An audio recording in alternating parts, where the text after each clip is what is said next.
Well, good morning, good afternoon, good night, maybe to any part of the world. We are very glad if you're here to attend this webinar, which is an OES TCP webinar devoted to the so-called country reports, and this session is devoted to the American continent. And then I will very briefly introduce what the Ocean Energy System Technology Collaboration Program is all about, and then introduce so the panelists, and they will give their presentation, and we'll keep time for you to ask questions that we will delay to the end of the session. So it's a 1 hour webinar. Maybe I should introduce myself. So I'm Yann-Hervé de Roec, and I am the chairman since January 1st, 2021 of this technology collaboration program of the IEA. So what is this is under the umbrella of the International Energy Agency that are formed groups of international experts, independent experts that have to share their view in order to help governments, but all types of stakeholders about one specific sector in the energy among the energy systems. And our collaboration program is devoted to ocean energy, which means that every energy that is related to the power of the sea. That's to say that you'll find tidal and ocean currents, waves, tidal range, thermal gradient, and salinity gradient, but that you won't find offshore wind, whether bottom fixed or floating, because then this is in fact within the TCP wind that the IEA is taking into account this technology. We're talking about energy, which doesn't mean specifically electricity production. So it can be also any conversion into heat or just cooling of the due to the water, or even to cope with other systems in the blue economy like desalination and so forth. So we're quite open on this. You see also all the flags here of our wide membership of 24 countries, and among these the European Commission, from all over the world, and that's one, of course, of the strengths of this expert group. So what are we doing in this expert group? Well, we have a 5-year program that is going to be renewed as of next year, in which, as you can see on this slide, we are dealing with a couple of tasks that are whether related to the resource, to the technology itself, or to specific issues with the consenting, the regulation, or you could also have every economical issues like trying to secure what would be the evolution of the levelized cost of energy, for instance. So you see that presently there are 12 of these tasks running, and I won't enumerate each of them, of course not, because I just want to stress about the fact that the outcomes of these tasks are reports that have wide publicity as much as we can, and among those, one is I think a reference for all the sector about the potential environmental impacts of ocean energy, which is a state of science report. And that's a report that we issue every 4 years.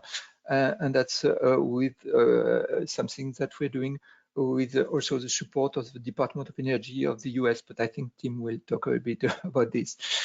And then one of our recent reports are the one devoted to ocean energy in islands and remote coastal areas.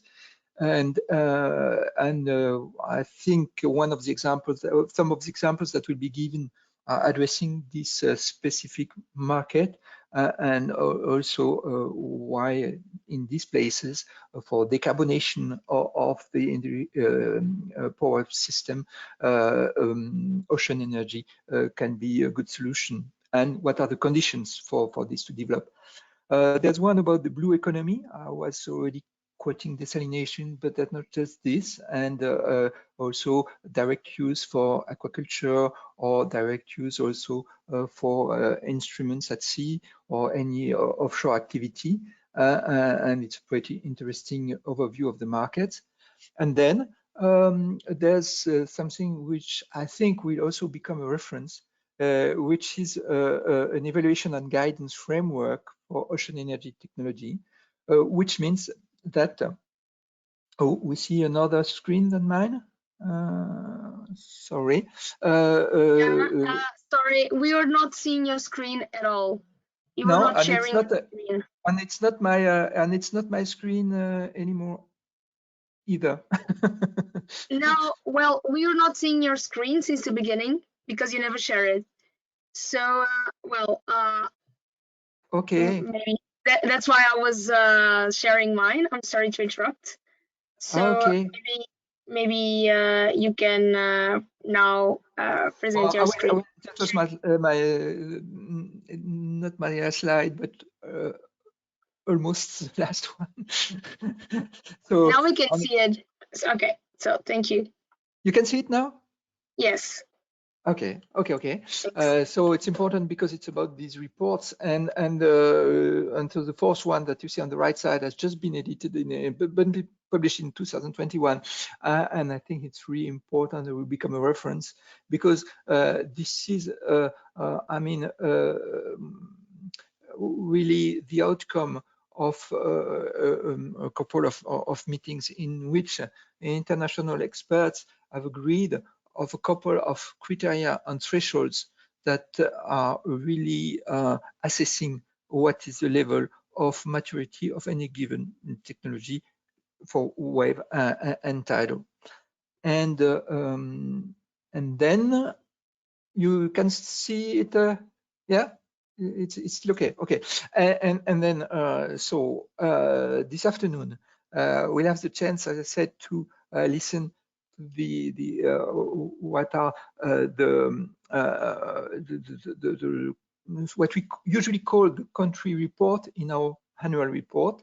And instead of just sharing it within the executive committee of this technological collaboration program, while this sad situation today of having to be so far apart from each other is also then a good opportunity to share with the larger public this very important time of sharing information, up-to-date information about what's going on in the various countries of member countries of the TCP.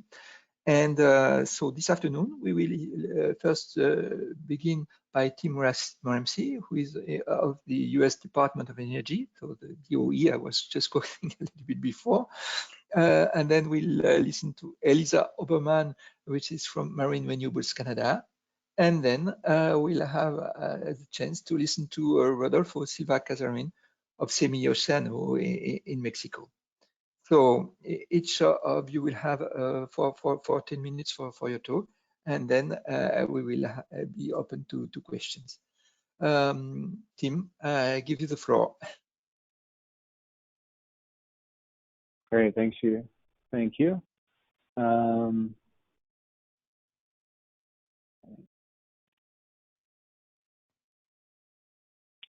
All right, confirming, can you see my screen? We do. Great, thank you. So yes, thank you. As Jan Hervé mentioned, my name is Tim Ramsey, and I am the Marine Energy Program Manager for the Department of Energy. Just want to do a couple quick slides on our office because I do want to quickly run into the country updates. We do have a number of updates I want to get through. But our office sits within the Department's Energy Efficiency and Renewable Energy. Those are kind of bucketed around technology types, so like solar and wind, geothermal. We're part of the Water Power Technologies office, and our office is split into two main programs, the Hydropower program and the Marine Energy program. So here you can see our funding levels over the last 13, 14 years since we first got split up in 2008. Our funding levels have steadily grown over the years, and in fact, this fiscal year we're in right now, fiscal year 21, we are funded at the highest levels in the history of the program at $150 million, of which $109 million is marine energy. Also, quick update, we recently received new authorization language, and in that authorization language, a couple things to point out. Congress did officially change the name of our program. In the U.S., we were originally called Marine and Hydrokinetics. We are now officially called Marine Energy. So we are the Marine Energy program, and that's definitely more consistent with others, the way others articulate themselves around the globe. And then also Congress expanded our focus now to also include pressure and salinity gradings. So moving into those country updates, the first big one, obviously we have a new administration here in the U.S., the Biden administration. A big focus on renewable energy. A lot of people, a lot of the management team is getting put into place. We recently had our Secretary of Energy confirmed, Secretary Granholm, Jennifer Granholm, and we're starting to see some of those priorities and those principles articulated. As I mentioned, a big push on renewables. They have goals of achieving carbon-free electricity, 100% by 2035, and 100% clean energy by 2050, and this is focusing on the grid, on transportation, decarbonizing energy-intensive industries, reducing our carbon footprint, in particular in buildings, and focusing on the agricultural sector, including offshore aquaculture. And their principles, they are extremely focused on people, STEM opportunities, job growth, revitalizing our ports, our remote communities, supporting our disadvantaged and underserved communities. And when you look across these priorities and these principles, marine energies have a lot of equities at play. There's a lot that marine energy can do in support of these goals and providing some benefit, in particular trying to meet that 100% clean energy economy. Moving on to some funding opportunity updates. Back in February, ARPA-E, which is a sister office of ours in the Department of Energy, announced a big funding opportunity, a total of $100 million for transformative clean energy solutions. It's definitely not meant to all be for marine energy, but there certainly are some aspects that marine energy can participate in, looking for research on ocean research, power generations from hydrokinetics, and also focusing on non-automotive ground and sea transportation in the maritime sector. Concept papers were already due, so that has closed. That closed on April 6th. But if you're interested in this funding opportunity, I would suggest following along, in particular when selections are announced later in the process. Our office also recently in December announced the selections from our latest funding opportunity. It was a total of $22 million over 10 projects across 4 topic areas, looking to start and support and stand up new research and foundational research around materials, controls, things like that.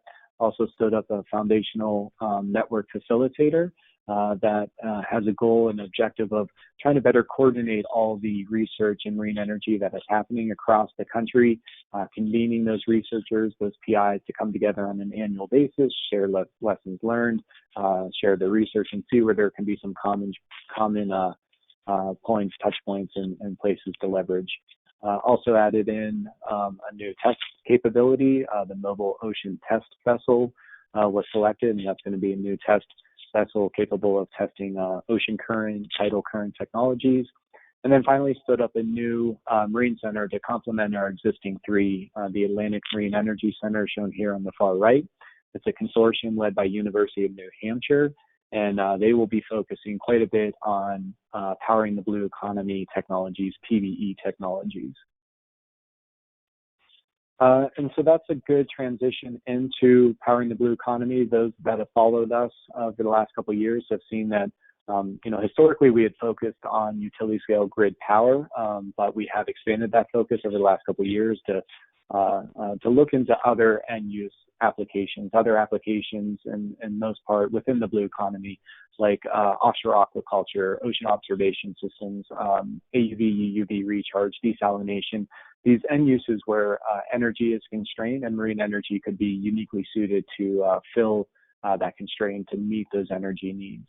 So we commonly call that PVE technologies here in the U.S. So under that umbrella of PVE, we've done a lot of work over the last couple of years.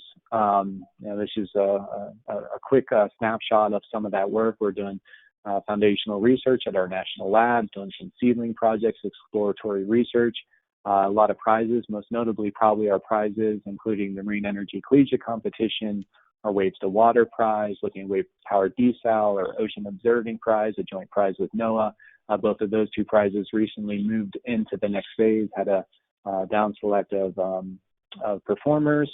Waves to Water eventually will be testing and demonstrating a competition in the water at Jeanette's Pier in North Carolina. SBIR program is focused pretty heavily on powering the blue economy technologies, and in particular co-development of marine energy systems with those end-use technologies. ETIP, Energy Transitions Initiative Partnership Project, is a new initiative we stood up in the last year. And the focus of that initiative is to go out into remote communities and our coastal and islanded communities and better understand their energy needs. We know each one of those communities are pretty unique to themselves with their needs and the resources available to them. So we're going through a competition right now to down select to the first cohort of those communities. Then we'll work side by side with them to better understand their needs and come up with a roadmap or an energy solution to meet their needs in the near future. Also partnered up with EDA, the Economic Development Administration, to stand up new clusters across the country focused on PVE technology. So we did recently announce 7 new clusters around the country, and they are meant to support entrepreneurs and startup companies looking to provide PVE solutions, technologies into the PVE space. And then I mentioned the Atlantic Marine Energy Center on the last slide. And Jan Hervé, in his opening talks, he was talking about these tasks and these reports, and particular some on remote communities and our non-grid end-use applications. And a lot of our work within PVE is serving those tasks, and we here in the U.S. and within the Department of Energy and our national labs are contributors to those tasks. A couple technology updates. We do have 2 devices in the water operating right now. The first here on the left, ORPC, Ocean Renewable Power Company. They're deployed up in Alaska with IEA Village Council. They went in the water about a year and a half or so ago, went in for a year, came out, did some retrofits, and then went back in the water. And they've been exceeding expectations. It's been a great test so far, providing electricity to the microgrid there in Igiagig. And ORPC does have plans, I believe, for a second device deployed later this year in the summer of 2021. Verdant Power, also deployed right now. They're in New York in the East River. They went in the water in October of 2020, and they too have been exceeding expectations and outperforming some of their predictions.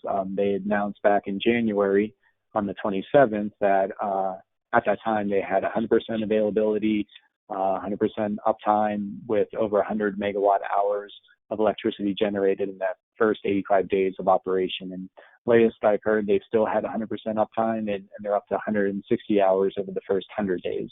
That test is also meant to be in the water for a year, so we're excited to see how that progresses as well. And we have a number of other projects that will be initiating deployments later this summer. Osceola Power and Sea Power, Columbia Power will be testing at the Navy's Wave Energy Test Site in Hawaii. Biosonics is partnering up with Columbia Power to test their acoustic monitoring system. Calwave will be testing off the coast of California at Scripps Pier. and they're partnering with Integral to test out their acoustic monitoring system. And both Biosonics and Integral are part of Triton, part of the Pacific Northwest National Labs Initiative, Triton, and that's meant to develop hardware and software technologies in support of environmental monitoring. So anytime we have devices going in the water, we do try to partner them up with those projects for environmental monitoring, always trying to gain as much information as possible from those in-water tests. Update on Pacwave. For those that have been following us, know that we've been working on this big grid-connected wave energy test site off the coast of Oregon.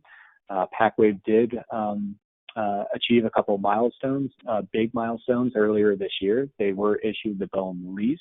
That is the first time BOEM has issued a lease for marine energy research on the west coast of the U.S. And that enables FERC to move forward with their final FERC license. And on March 1st, Pacwave did receive their final FERC license, 25-year operating FERC license, and that has enabled them to move into the construction and operation phase. Construction is underway, and we are still on schedule for commissioning in summer of 2023. Update on Teamer. This is another fairly new initiative we started over the last couple years. The motivation of this initiative is to provide an opportunity for developers to gain quick, easy, economical access into the test facilities and capabilities across the country. The way developers do access the network is through RFTSs, requests for technical support. We've run 2 of those so far. In the first round, 16 projects were selected. In the second round, 23 projects were selected. And currently, RFTS 3 is now open. It closes on May 9th. And it's worth pointing out that it's not limited to U.S. developers. The network, the facilities, the capabilities are all in the U.S., but anyone can apply into the Teamer program to gain access to that network of facilities and capabilities. So if you're interested, definitely suggest you check that out. Jan Hervé mentioned reports. That's a big focus of ours as well, trying to disseminate as much as we can the information that we're gathering, trying to support industry, developers, regulators to the best of our ability. We do this through the OES task, and Jan Hervé already mentioned the 2020 State of the Science report. We did recently update that from 2016, trying to put out the best state-of-the-art, the best science on the potential environmental impacts of marine energy. One other one to point out is we've also recently updated our resource assessment, our resource maps, and you can see the map here on the screen on the left, and the updated technical resource for the continental U.S.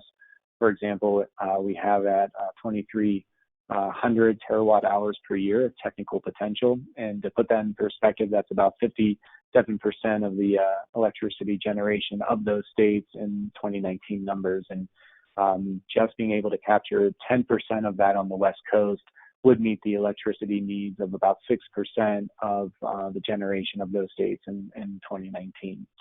We have a few other reports, a number of other reports coming out later this year, so definitely keep an eye out for that.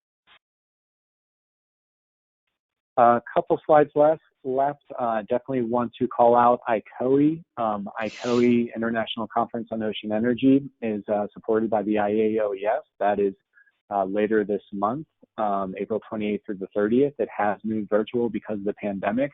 But because of that, one thing I want to point out, there is, because it's virtual, a lot of the content is pre-recorded and on the website. It's on the website now, so that when we move into the live sessions at the end of April, a lot of times we'll move right into discussion. So if you're interested in attending, I definitely suggest you register as soon as you can so you can gain access to the content that's currently on the website. And finally, the Marine Energy Collegiate Competition will culminate at IEA with team pitches and then a final award ceremony.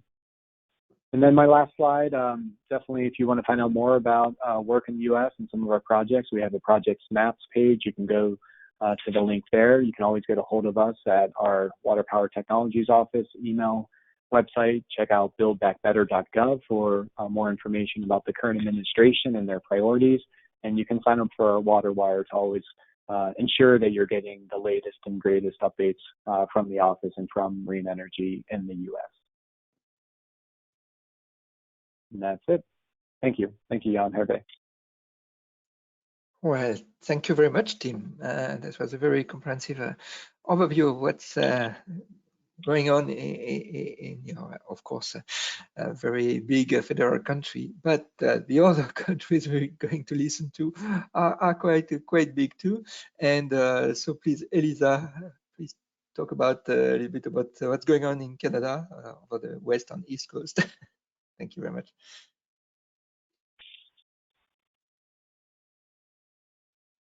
Thanks very much for the introduction. And I just want to thank OES for having me here today. I hope everybody can see my screen okay. If not, just write a message and I will. No, everything's okay. Okay. So today I'm just going to provide some highlights on what's happening with mainly wave, tidal, and river hydrokinetic in Canada. I am the Executive Director for Marine Renewables Canada, but I also am the OES alternate delegate for Canada, which is why I'm working on this today and happy to be here. So just a little bit first about Marine Renewables Canada. If you aren't aware of us, we're a national association focused on tidal, offshore wind, wave, and river current energy. We have about 90 members across the entire supply chain. And essentially our key goal is to build the industry, build the Canadian industry for marine renewable energy. And so to do that, we lead education, advocacy, and engagement activities, foster communication and collaboration amongst our membership and other external organizations and businesses. And then we also obviously support our members and industry through identifying both domestic and international business development opportunities. So just starting off, I'm basically going to be providing a highlight of activities over the past year, but there's some things that I think are foundational that I just want to hit on as well. But in terms of supporting policies and programs from a federal or national level in Canada, one of the things that happened this year that I think was really great to see is that Canada joined the high-level panel for a sustainable ocean economy, or the Ocean Panel, and from that, they've also launched in 2021 a consultation on developing a blue economy strategy. And if you are familiar with the Ocean Panel, you would know that marine renewables is one of the pillars or one of the key sectors where it has a focus. So we are really, looking at that as the Canada's blue economy strategy as playing a key role in how the sector will get developed in the future. Also, a number of years ago, I think maybe 2019-ish, the federal government established the Canadian Energy Regulator Act, and that includes a new framework for offshore renewables. And from that, Natural Resources Canada has, in 2020, led an initiative to develop offshore renewable energy regulations. And so just to be clear about that, that is governing federal jurisdictions over the federal offshore. It is not pertinent to projects, for example, in the Bay of Fundy, but it is going to lay down the framework for potential offshore wind, maybe wave energy projects in the future. And in terms of investments and funding, so there has been, over the past couple of years, the Ocean Supercluster was established, and that is a organization that includes both funding from the federal government matched with industry funding. And so they have two program streams. One is the Technology Leadership Program. So kind of, the program that would be focused on developing enabling technologies. And the other is around ecosystem development. So things like stakeholder engagement, training. Both of those programs, as far as I know, are open on an ongoing basis. And so that may be something to check out if there's interest. But the Ocean Supercluster covers all ocean sectors, including marine renewable energy.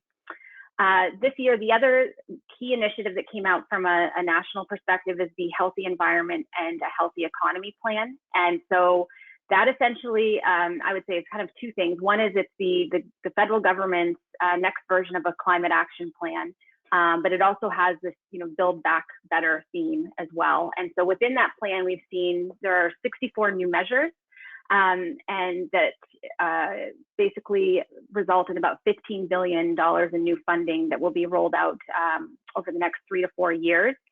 And there's three that I just wanted to highlight today. One is one of the programs identified is a $964 million fund for smart renewable energy and grid modernization, which I believe Marine Renewables will be a part of. The program hasn't been launched yet, but it's something to watch for. And then the other is a $300 million program for clean energy in rural and remote communities, and also Indigenous communities.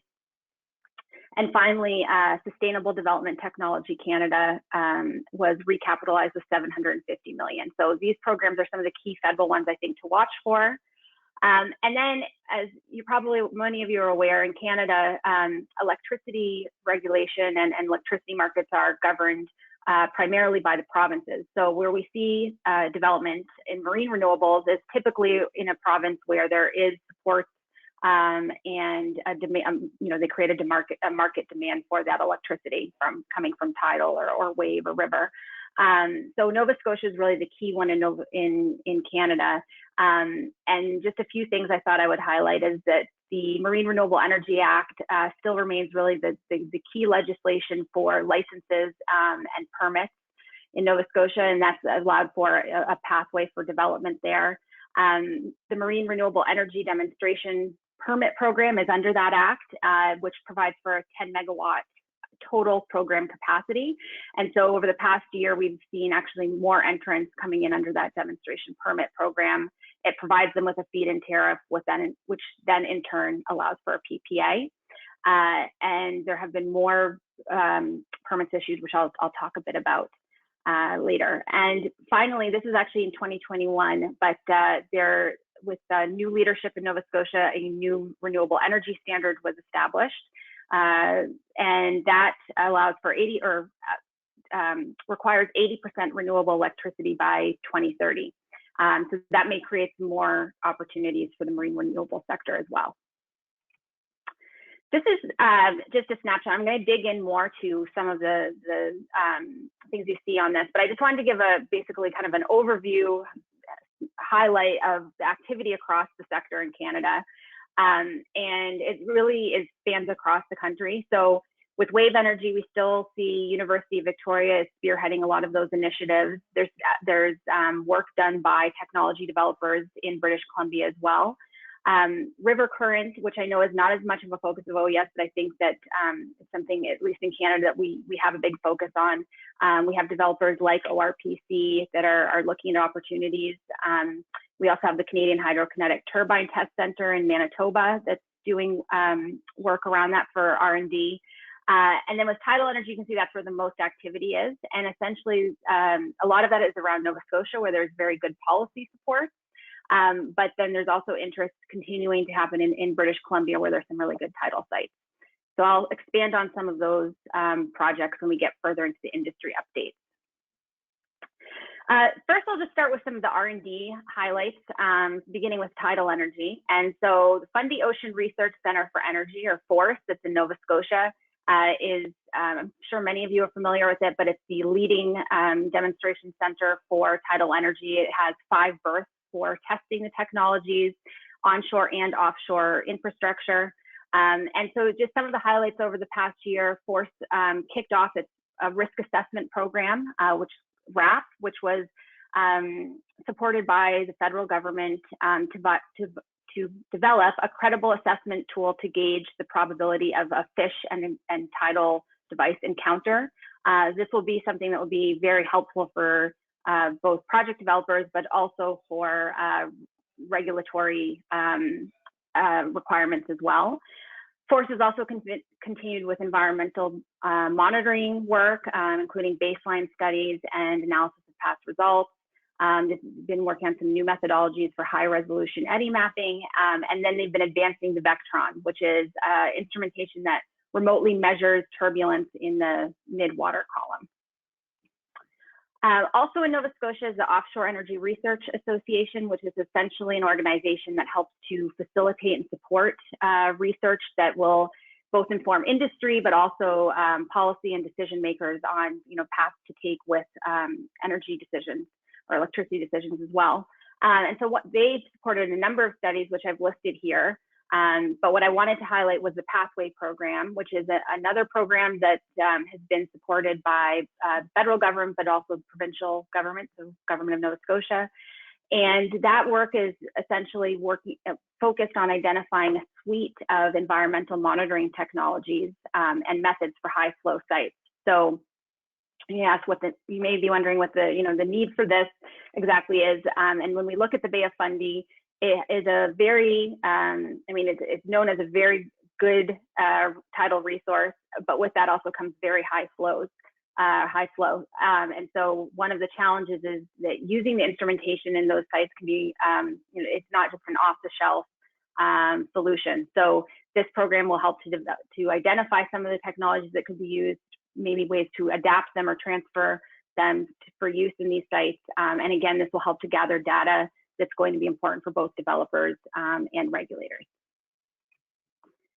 Also, a more newly founded organization, Sustainable Ocean Applied Research, is an organization in Nova Scotia that focuses a bit more on the kind of smaller scale rural remote communities work. They focus on tidal, but also a number of other ocean sectors.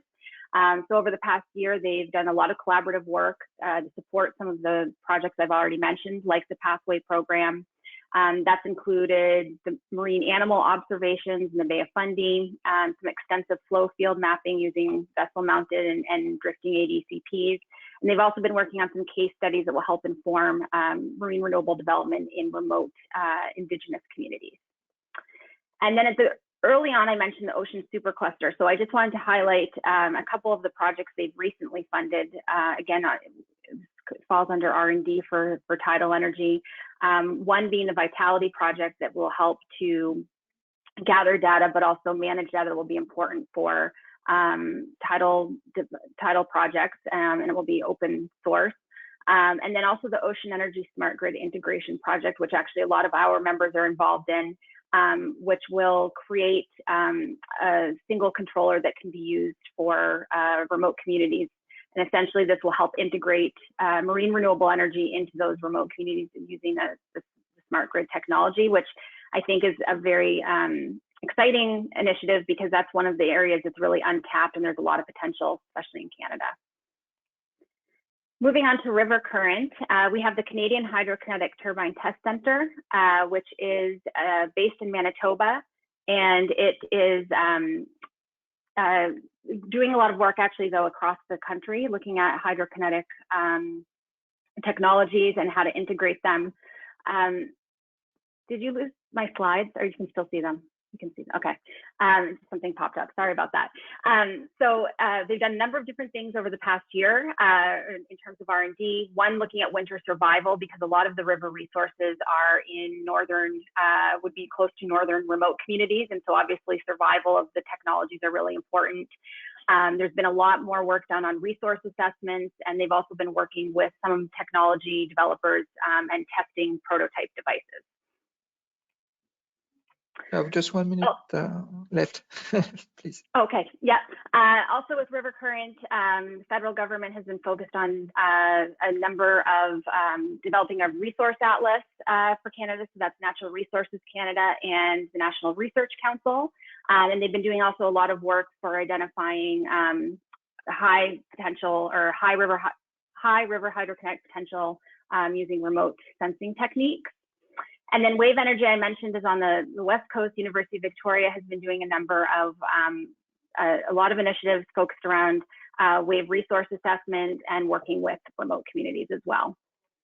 But I'm going to shift into the projects because I think that's really the key thing a lot of people are interested in. So this just gives you a snapshot of where projects are happening around the Bay of Fundy from an aerial view perspective. And then in terms of small scale projects, those are mainly focused around the southwestern part of Nova Scotia and the Bay of Fundy. Sustainable Marine, Nova Innovation, Jupiter Hydro, and New East Energy have all received permits from the government of Nova Scotia. You can see here, a lot of them are beginning plans for deployment. And they're also, Sustainable Marine has also been able to deploy a device and are now moving on to scaling up, which I'll talk about in a second. The next projects are at Force, and so DP Energy is one of them. They are developing a 9 megawatt project at the Force site. Big Moon Power is the other, also developing 9 megawatt project. They were recently awarded a berth at Forth for 4 megawatts and already had a permit for 5 megawatts. They're moving forward with a 9 megawatt project. And then this is my last slide, Jan Hervé, so Okay. I'm very close. I just wanted to this is one that's very exciting, and I'm sorry I kept it for last, but Sustainable Marine is also moving forward with a 9 megawatt project, and it is, they've actually recently been able to launch the first platform, and this project will be developed at Forth, and right now they're doing some work in Grand Passage. Just quickly, there's some remote community projects being developed in other areas of the country. So I'll leave it at that because I know I'm at time, but this is just some contact information. Always very happy to provide any information, answer any questions that people may have. And Gana Shamranjitkar with NRCan is also the OES lead who can answer any questions as well. Well, Thank you, everyone. Okay. Okay, thank you very much, Elisa. So we understand that there's so much happening in Canada, and that was difficult to present this in such a small, short slot. But okay, so now, because we really leave time for questions afterwards, I give the floor to Rodolfo Silva, if Rodolfo, you're ready, because we want to also to hear what's happening in the other large federal country of Mexico. Okay, thank you very much. I am trying to have the control to present. Okay, I think now it's possible to see my screen. Okay, I think so. Okay. Yes, it is. It is. Okay. Okay. Great, Thank you. great. And thank you for having me here. I will give a short overview of what are we doing in Mexico in terms of ocean energy. This is, I know that the time is running, but one of the things that I have to say, in 2008, Mexico started to change part of the regulation in terms of the energies, and we start to plan. In 2017, we start with something that we call the Semi-Oceano. That is a center that tries to put all the capacities, the Mexican capacities, in terms to face part of the challenges in order to obtain energy from the sea. In other order of ideas, I think it's important to say that in the last 2 years, it has been very, very complicated. Changes in the laws, the policies, and also I have to say the COVID has had a lot of impact. We are trying now to finish our phase of the Semi-Oceano, and in this phase, the most important for us was human capacity building, energy resource evaluation, and technology development. That stage lasts long only for years, and we are planning in the future. In this center, we are working together around 42 Mexican institutions, much of them are research centers, but also with the participation of some private companies. And we are organized in terms of teams that focus specific on some topics. For example, there are, say, 6 groups working to in the resources, tidal energy, wave energy, OTEC, salinity gradient, marine biomass, and also with less intensity offshore wind resources.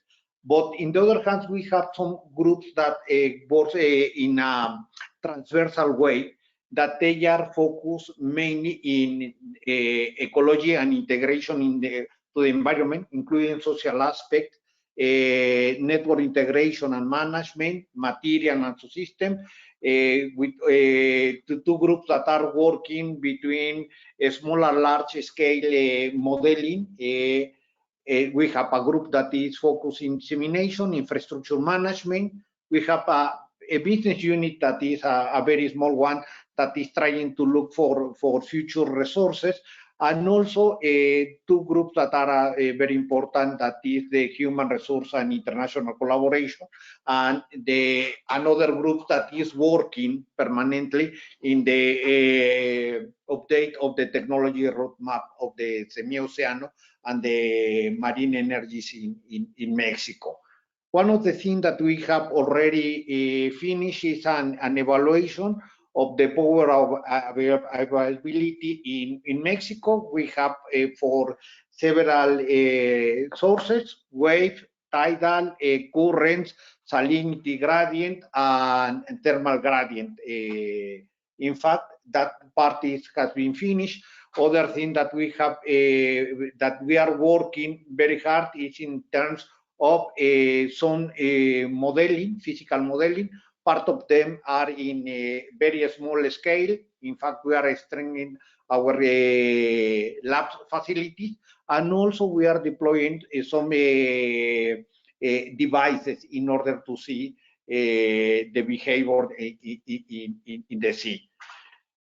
One of the things that is for us a key goal is to try to develop technology in order to take advantage that in Mexico the Cozumel current is permanent, and we located some places where it is possible to harvest energy plenty to provide to all this part that is the Riviera Maya and the Cozumel Island.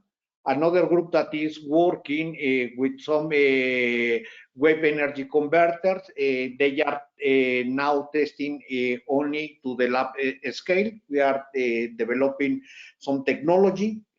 Another group that is working very, very hard, because we have a lot of resources, is in terms of the salinity gradient energy harvesting. And in fact, we have now some results in terms of the technology and in terms of the capacity building. Another group is working directly with the ocean thermal energy, and we have now already working a small lab in the University of del Caribe, very close to, well, in Cancun, to be more precise. We are now trying to set up two natural labs. One is in Baja California, in Ensenada, very close to San Diego, and the other one is in the Caribbean Sea, that we are deploying equipment. We are trying in the near future to try to find funds in order to have the possibility to connect some devices to the grid. One of the challenge from the beginning is that we are not only looking renewable energy, we are trying also to be responsible with the environment, and that is one of the strongest group in terms of the semi-oceano. We are evaluating as other group the life cycle. We are looking also the environmental impact in terms of different devices, and also another group that has a very, very interesting result is the group that is working especially with material that we are looking now. Some material that are very good in terms of biofouling, and also that has a lot of properties in terms of anti-corrosion materials. One of the things that we are doing is to have a small grid. We are using our own university as a lab. We have in our campus something like between 60 to 70,000 students. It's a large campus, and with that we developed some code for the marine energy in Mexico, and also we are working with the hydrogen production. We have a lot of possibilities, a lot of challenge, but one of the things is that perhaps we have to rethink about the Mexican policies. Thank you very much, and if you have any question, I will be happy to try to answer them. Okay. Great, thank you very much, Rodolfo. You made it quick but very comprehensive, and I mean very various schemes, various themes have been addressed, and we thank you very much. So I think so that's great, because we have some 10 minutes left for questions. So please, Tim, yeah, okay, have your camera on. And I think the first question is for you, Tim. And can you please share what's the focus going ahead for US between tidal stream versus wave energy? Yeah, great question. That's always been a balance that we've always focused on within the Department of Energy and within the U.S. What is that right balance? I would say, especially with the focus or the increased focus on our remote communities, resilient communities, coastal communities. In a lot of cases, it is tidal current, river current that is most suited to meet those needs. Also, we know that tidal energy, current energy, tidal and river current, I should say, at least, is a nearer term solution as far as how close to commercialization. So I can't say exactly, is it 50-50, 60-40, but I will say that it's likely that the focus in the U.S. will increase for current technologies, river technologies, especially with the current administration, the all of the above approach, the focus on renewable, having that goal, 100% clean electricity, 100% renewable goal in 2035 and 2050. Just that focus on renewables in general will increase the focus on all renewables, including even within marine renewables, the different aspects of it. So I don't know exactly what the balance will be, but I do anticipate that current and tidal technologies will have an increased focus for those reasons. And may I expand the question to OTEC? Oh, yeah, great.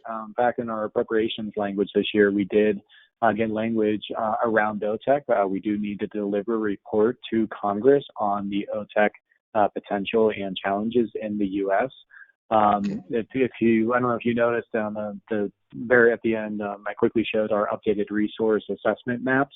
I didn't mention the OTEC, but if you look at the bottom, the OTEC potential, I mean, it's huge in the U.S. The continental U.S. was like 2,300 terawatt hours a year, but OTEC, and in particular, or the energy potential in some of our territories and islands, in particular OTEC, adds another 4,700 terawatt hours on top of that. So we know the potential is huge and amazing. Seawater air conditioning also getting some focus. So I do anticipate, yes, OTEC will be significantly increased the focus of that in the U.S. Because over the last 5 to 7-10 years, there hasn't been much. We do have a couple seedling projects at our national labs doing some exploratory research into OTEC, but that's just scratching the surface. So yeah, I do think that OTEC will be much more prominent in the U.S. in the years to come. Okay. So now I have a question for Eliza, I think, which is what is the experience of MRC on social acceptance facilitation issues on marine energy development in indigenous marine areas? Thanks for that. So I mean, what we've seen to date is there hasn't been a lot of marine renewable energy projects in indigenous remote communities because it still is, I think, predominantly would be solar and wind we see being developed there. That said, there are a number of initiatives underway, one being led by University of Victoria to help basically with energy planning for indigenous communities so that they can make some of the, they can make educated choices on the types of technologies they use and what their best resource potential is. But I will say across Canada, I mean, there is much more uptake with renewable energy in general in indigenous and remote communities. And there are a lot of facilitation programs, organizations that are working to help facilitate that. Okay, thank you very much.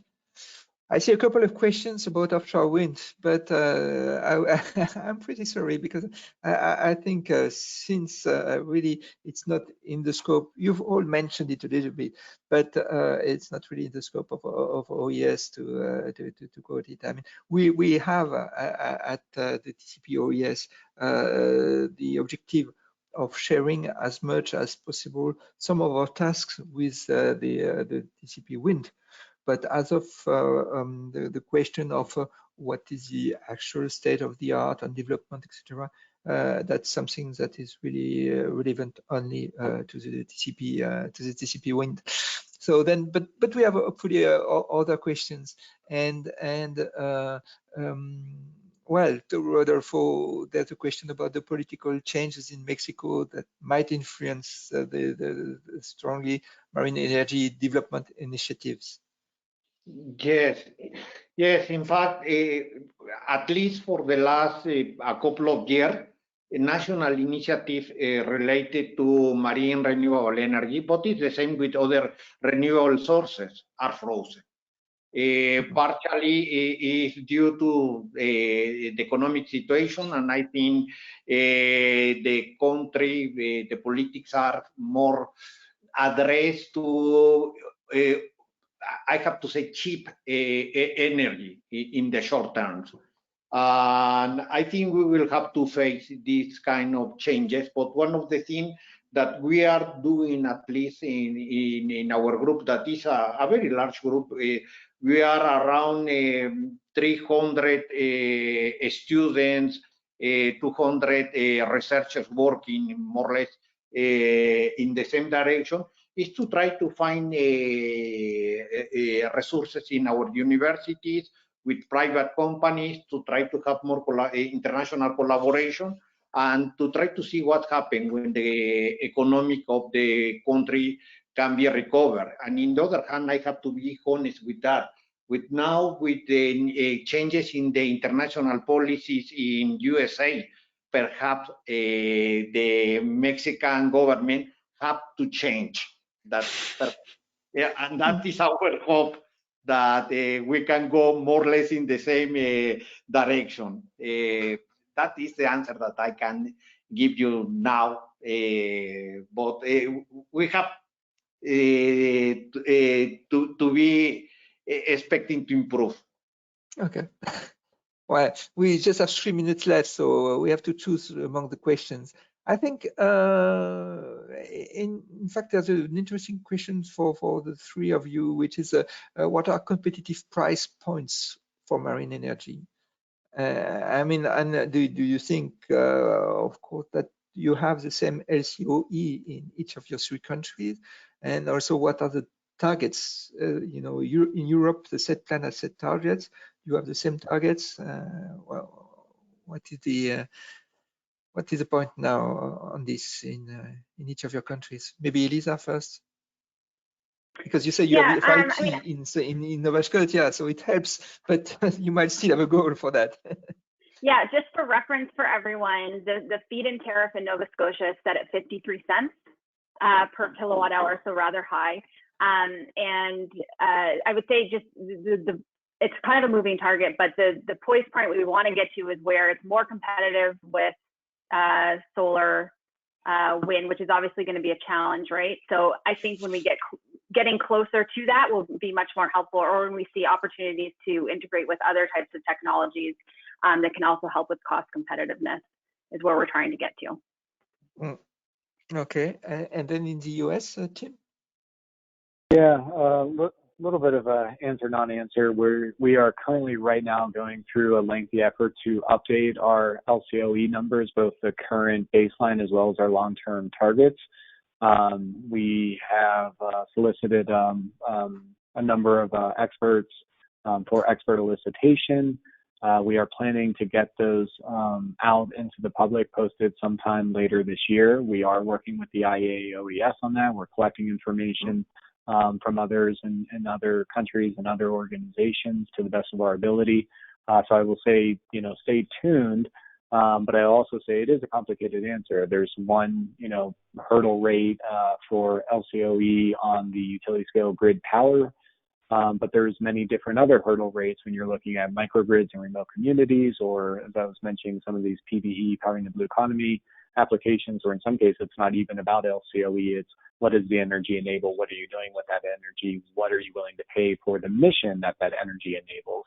And in those cases, it can be many times more expensive than utility scale grid market. You know, in some cases, I've heard, hundreds of times more valuable, that hurdle rate. So it's a complicated discussion. We're at first trying to answer it for the grid power market, but we know that those non-grid distributed markets, it's a much different equation. Okay. I don't know, Rodolfo, if you have any. Yes, well, in the case of Mexico, the cost of the energy range very wide. Can go from 10 cents to $2 per kilowatt, and we have around 2 million inhabitants living in communities of less than 100 inhabitants around the country without electricity, because it's very, very expensive to provide the electricity in the network. They produce locally, and the price is very, very, very high. And in this case, our target in Mexico, and where we can be very competitive, are in touristic areas like the Caribbean, that is very expensive, the energy there, and also in the peninsula of Baja California in the south, that also is very expensive. And at the same time, in both places, we need fresh water. And I think in the short time can be very competitive, the prices there. Thank you very much. I have to ask our organizers, which I didn't thank so far, who are Ana Brito from Quebec and our colleague Carolina Silva. Do we still have time for one question, or should we wrap up Yes, you now? have. We yes, have. You have. Okay, thank you very much.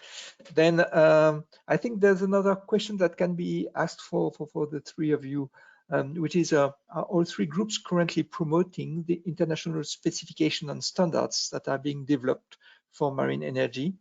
And do they consider these key to reach commercialization? I know part of the answer, but you can point to the metrics report that was recently publicized. Yeah. You can advertise also, Tim, for this report to which you cooperated to. I mean, the guidance on evaluation criteria. Mm-hmm. Yeah, and I would say on top of that, in the U.S., we do have, well, certainly, I mean, at a high level, metrics is very important to us. We are part of the TC114, the technical committee here in the U.S., working to develop standardized metrics and language for the marine energy industry. But yeah, it is a global effort. The FACET is a task funded by the IEA OES to convene those around the country to inform that process and those metrics development. Yes, that we know that is needed. That will be needed to reduce risk and increase confidence, so that more private investing can come into the industry with confidence. Thank you. Elisa, do you have any specific? Yes, just in short, I was just going to mention that Marine Renewables Canada is basically, we administer the subcommittee for TC114 for Canada, and that continues to be funded and supported by the federal government through Natural Resources Canada. So it is something we view as being, very important and continue to be involved in. Okay. And Rodolfo? Yes, well, at the end of the day, we have to go in the same line as Canada and USA, because part of our grid is connected to the US grid, especially in the California area. And at the end, it's more or less the same standard specification in one country and in the other. And at the end, we are trying now to catch, at least in terms of regulation, standardization, what the USA is doing. Great. Okay. So among the questions that I see now, Well, there was still a question about OTEC in Mexico, because I've asked a team about the US, but you mentioned it a little bit. So the question is about the scale of what's going on now in Mexico. Yes, in terms of on paper, there are a couple of projects, of tech projects that are very advanced. And in fact, in this June, we have some surveys to look the local condition on the Pacific coast. But my expectation is that if we are looking and we are consistent, perhaps for 2030 we can have an OTEC plant deployed in Mexico. Okay. Okay. And then that's maybe my question, but while both Canada and the US, you quoted a lot river kinetics. Do these companies have also the plan to go at sea? I mean, so to go into the market of tidal currents, or do they stick at kinetic river at rivers? I can just answer that. Okay. So I think most of the developers I've seen and the ones that are our members are looking at both opportunities. And sometimes they begin where the opportunity is. So for example, we see some working with the Canadian Hydrokinetic Turbine Test Center because they've had an easier path to demonstrate there. But basically they are working to develop and refine their device and technology so it could also be used with Tidal. So most I think would be looking at both from what I've seen in Canada. And they assess already the question of so corrosion and biofouling, which might be very different at sea. Yeah, and I think it's a bit different to also just looking at some of the potential different like environmental effects, that kind of thing. But a lot of it is, I think, also just being able to prove a device and prove a prototype to get it to the next stage. And I would say in Canada, the two main areas to do that would be in Manitoba with River or Bay of Fundy with around Force or some of the smaller scale sites. Mm-hmm. And just to add to that, also big differences are around the installation, operation, and maintenance strategies and procedures when you're looking at the difference between River and Tidal. So yeah, there is a lot of synergies between the two technologies. A lot of our companies in the U.S. are looking at both, but there are a lot of very distinct and important differences as well. So it's not just a plug and place. There are definitely research elements and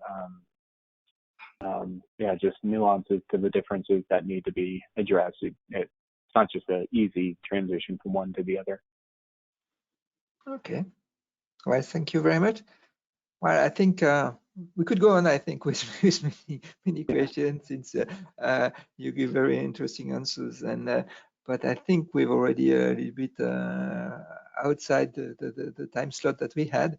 So I really have to thank you, the three of you, for your very nice presentations and for your very prompt and active response to our questions. And maybe if I can show the slide with the next meeting that we'll have on country reports, which are planned to be in. Okay, yes, thank you. So I think it's over there. And okay, and okay, just to record this. Okay, I'm not sure that you can see it. Well, yeah. Is it okay? Yeah, I have your questions also on the top of it, but okay. So there will be another webinar on ocean energy progress in Europe, planned in June, and the last one for the year will be on ocean energy progress in Asia and Australia in November. So that's I have a message too. And the webinar, anyhow, this one and the next ones will be published on our website. So it can be a podcast, and you can see it again. So especially it will be an internet address that you can provide to your colleagues if some more people want to have access to this. Okay. Anyhow, I thank again so Anna and Carolina. And yes, this is an interesting question of the number of participants. Can we know it? I don't know. We had about 207 registrations, and we have more or less 150 people attending the event. Okay, well, that's a big success, and thank you very much then to the panel. And as I said, we invented these webinars due to the COVID situation, but I think it's a very good opportunity also to share at a much larger scale the information that we like to share at the TCP OES. Thank you very much, and have a good day, good evening, good night, and see you soon. Thank you very much. Thank you.